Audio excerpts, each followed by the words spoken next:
How to remember the heart sounds in under 60 seconds.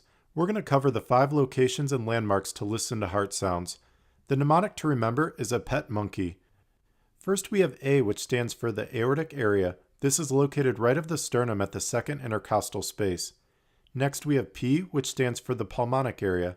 This is located at the left sternal border, second intercostal space.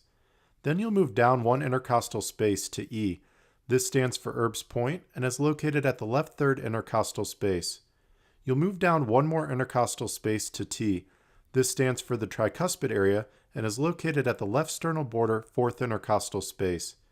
Finally, we have M, which stands for the mitral area.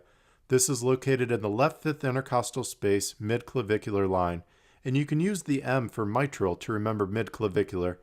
Remember, you can find all the study guides and flashcards linked in the bio. Share and save this for later. Like and follow for more Medicine Made Easy.